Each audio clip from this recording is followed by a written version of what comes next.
want to talk about Arkansas wide receiver Mike Woods, who is transferring to Oklahoma, where he will have 2 years of eligibility left. I want to talk about why Arkansas fans should really chill out. It's okay.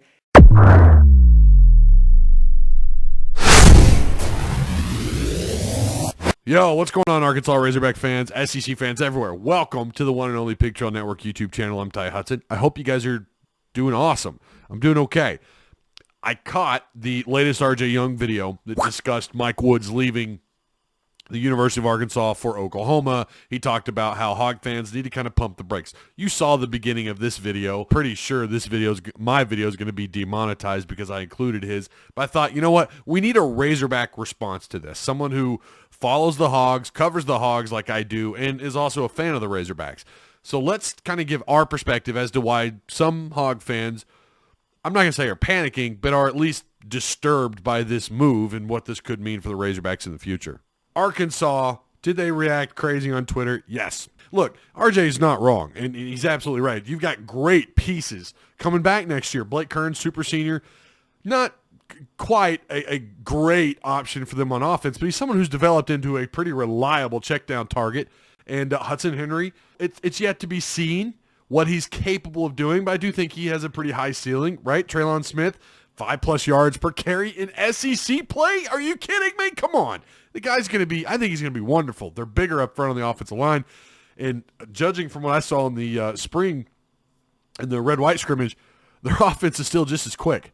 You know, it didn't look like they took a step back because of the size that these guys put on, you know, the weight they put on up front on the offensive line. They were snapping the ball in a hurry, and it looks like the run game, it should improve, right? Traylon should have a great year. I agree. Burks, possible, you know, depending on what kind of year he has, could be a first-round draft pick. When's the last time Razorbacks could say that you had a first-round receiver? Matt Jones doesn't count. He didn't play wide receiver at Arkansas, okay? Good grief, 6'6", 242 pounds, ran a 4.37, 4.38 40. Are you kidding me? That guy was an FON freaking nature. That's what Burks is. Burks is a freaking nature. You have pieces that are there. I agree. RJ's right. Love his content. RJ's the man, by the way. But when you look at it from the Razorback fans' point of view, it's not very often that you have these two great receivers that complemented each other so well, and were a big part of the reason why you were able to stretch the field out and why you had quarterbacks feeling pretty good about throwing the deep ball.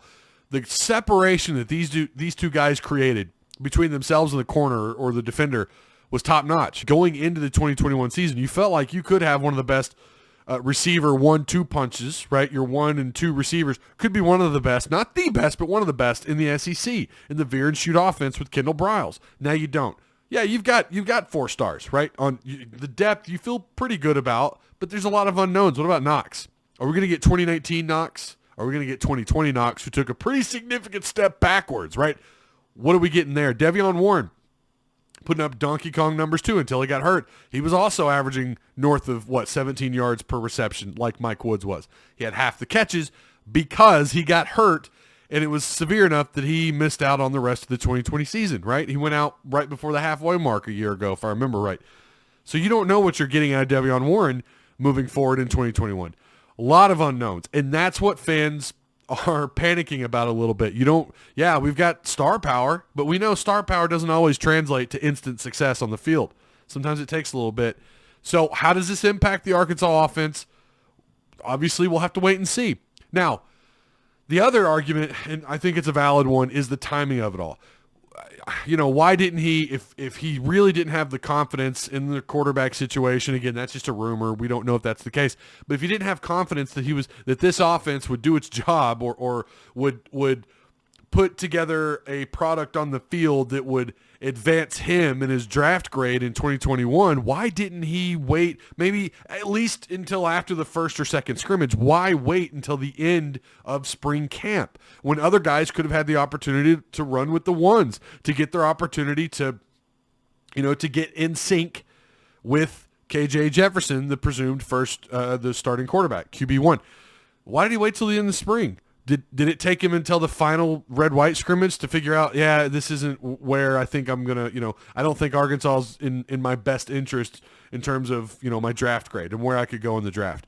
I'm going to go to Oklahoma. Don't get me wrong. Oklahoma we know what they're capable of doing, and they are a playoff contender. Maybe that's what it was. He just wanted to go play for a playoff bid or a championship bid. But again, why wait till the end of spring? And again, there's speculation, right? There's some politics off the field and some stuff and rumors and what have you. We're not getting into that, but that also was the reason why you had some of the fan reaction.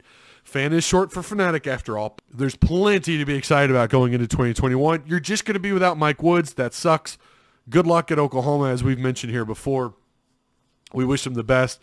I believe him when he says woo pig for life. And that move to go to Oklahoma was, it's a business decision. It's just unfortunate. So, again, we don't know how this will impact Arkansas in 2021. I have no doubt someone's going to step into the position and get the catch total, right? I think someone is capable outside of Burks of getting north of 35 catches. The question is, it's the individual skill set. Is there someone else at the receiver spot, at the number 2 spot, whoever's going to take that position? Again, we know they're going to move some guys around too with Knox and Burks. Do they have a similar skill set where they can help stretch the field alongside Burks? Because remember, Burks and Woods, like I said, they complemented each other so well with their ability to do that. And that's why Franks and KJ Jefferson were so comfortable throwing the deep ball. Are they still going to have that same presence on the field? Is it going to be a similar product in terms of being able to throw the deep ball? I have a hard time seeing that. But then again, you've got a 6'5" Trey Knox. Again, if you get 2019 Trey Knox, that guy could put up ridiculous numbers. Hopefully we get 2019 Trey Knox. Or again, Crawford, the OU transfer, right? Don't forget about John David White. There's a whole bunch of names that we could discuss. Again, I agree with RJ Young in that you're fine. You have some wonderful pieces here for Kendall Browse to work with in year 2 in the veer and shoot offense. And they're going to run at a really fast tempo, and hopefully even they don't have to run the deep. It doesn't have to be deep routes, right? They don't have to just be able to run the deep routes to complement Treylon Burks. They could do other things as well. I think that's what you'll end up seeing. You'll see someone bring something to the table in this offense in 2021. It just may not be the deep ball. And that may just be left up to Burks, and in the red zone, up to Burks and or Knox. Knox on the 50-50 ball, that cat, he could be really difficult to deal with, again, when you talk about his size and his athleticism. So, again, shout out to RJ Young. I highly doubt he's going to watch this video. This is for the Hog fans who watch that, and we're maybe looking for a further in-depth look into what this might look like without Mike Woods going into next year and what Arkansas may or may not have to offer in 2021 on offense. But, again, I still think they're in really good shape. I don't think it's worth pulling your hair out and going all caps on Twitter and freaking out. I don't think it's worth that. Concerning, yes. Could it have a negative impact? Absolutely. But it's yet to be seen. And again, I feel like they're fine. All right? Woo pig, go Hogs. I'll see you on the next one.